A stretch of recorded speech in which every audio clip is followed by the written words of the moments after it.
बौद्ध सर्किट 22,000 करोड़ का, और इसमें कम से कम अब south east Asia, Indonesia, Malaysia, China, Singapore, इतने बौद्ध धर्मी आ रहे हैं कि वो आने के बाद टैक्सी लेते हैं, होटल में रहते हैं, रेस्टोरेंट में जाते हैं, तो इसका फायदा होता है। जैसे 4 धाम, बद्रीनाथ, केदारनाथ, गंगोत्री, यमुनोत्री, 3 गुना लोग आ रहे हैं, तो उनको रोकना पड़ा, बंद पड़ा। इसी प्रकार से पूरे देश में हर जगह पर प्रयागराज का उदाहरण लो, रोड अच्छे आप उदाहरण के पहले मैं आपका धन्यवाद करता हूं तमाम 100 करोड़ हिंदुओं की तरफ से कि कुंभ मेले में 65 करोड़ जो लोग आए, इसमें सबसे बड़ी भूमिका अगर किसी की होती तो सड़क की भूमिका थी। लोग मुंबई से निकलते थे और फोन करते थे, सुरेश जरा जा रहे स्नान करने उधर कुछ देखो। मैं कहता इतने दूर से, और वो पहुंच भी जाते थे, कश्मीर से, साउथ से, पूरे देश से लोग पहुंचे। तो उसमें आपका विशेष योगदान है और इसके लिए मैं तमाम हिंदुओं की तरफ से धन्यवाद व्यक्त करता हूं कि ये रोड के कारण संभव हो पाए इतनी बड़ी संख्या। मुझे लगता है कि कुंभ में जितनी कार आई, बसेस आई, ये वर्ल्ड रिकॉर्ड है। और इसका कारण ये है कि रोड, हमारे नागपुर से लोग 8 घंटे में प्रयागराज पहुंच जाते हैं। हर घर में लोग बैठे गाड़ी में प्रयागराज जा रहे हैं। तो ये सब इसीलिए संभव हुआ कि रोड अच्छे हुए।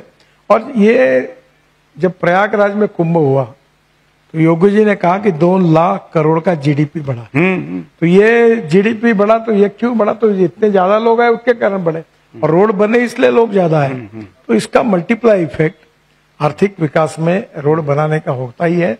और इसीलिए American president John F Kennedy, इनका एक प्रसिद्ध वाक्य मैं अपने ऑफिस में लिखकर मैंने रखा है कि American roads are not good because America is rich, but America is rich because American roads are good. तो निश्चित रूप से प्रॉस्पेरिटी, तो भारत के विकास में भी ये निर्णायक माइलस्टोन रहेगा। हम रोजगार की बात कर रहे थे, तो ऐसा कोई हिसाब है क्या कि कितने किलोमीटर पर कितने लोगों को रोजगार मिलता है? ऐसा कुछ स्टडी हुआ है? ये तो नहीं हुआ है, पर अपना जो जीडीपी ग्रोथ है उसमें सबसे ज्यादा कंट्रीब्यूशन रोड सेक्टर का है। अच्छा। क्योंकि रोड सेक्टर के कारण, जैसे मैंने कहा, लॉजिस्टिक कॉस्ट कम हुई। मैं आपको एक छोटा उदाहरण देता हूँ। दिल्ली में ये द्वारका एक्सप्रेस हाईवे बना, हरियाणा और दिल्ली के बीच में। पहले यहाँ फॉरेस्ट जैसे जंगल, पेड़ वगैरह थे, कुछ नहीं था, पूरी जमीनें खाली पड़ी थी।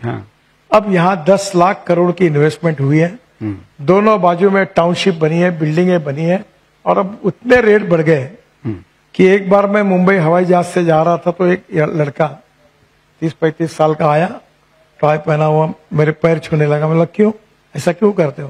बोले साहब मेरा दिवाला पीट चुका था, क्योंकि मेरी जमीन पड़ी थी, काम अधूरा था द्वारका एक्सप्रेस हाईवे पर आपने जैसे रोड बनाया, मैं आज 50,000 करोड़ का आदमी बना हूं आपके कारण, इसलिए मुझे आपको नमस्कार करने दीजिए।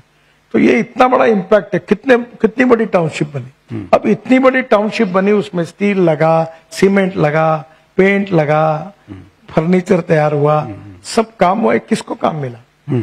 ये रोजगार मिला ना। तो एक ये द्वारका एक्सप्रेस हाईवे ने ही 10 लाख करोड़ की इकोनॉमी डेवलप की। तो पूरे देश के इस रोड ने कितना डेवलप किया होगा ये आप समझ सकते। पहले शहर बसते थे नदियों के किनारे, ऐसा कहा जाता है, अब तो हाईवे के किनारे बसते हैं। तो ये जो आपने नए हाईवे बनाए, भविष्य में इनके बगल में भी बड़े बड़े ग्रीन सिटीज वगैरह आएंगी? ऑलरेडी आ रही है। अभी दिल्ली से देहरादून 2 घंटे में होगा। तो मैंने अभी उत्तराखंड के मुख्यमंत्री जी को कहा है कि अब इतने बड़े प्रमाण पे लोग आ रहे हैं, तो ये जो नए रोड के आजू बाजू में आप कुछ जगह लेकर कुछ अच्छे होटल्स, रेस्टोरेंट, पार्किंग प्लेसेस करिए, ताकि लोगों की रहने की व्यवस्था होगी और उत्तराखंड के युवाओं को रोजगार मिलेगा। तो ये जरूरी है कि हम लोग स्मार्ट सिटी जैसे बना रहे हैं, वैसे स्मार्ट विलेज बनना जरूरी।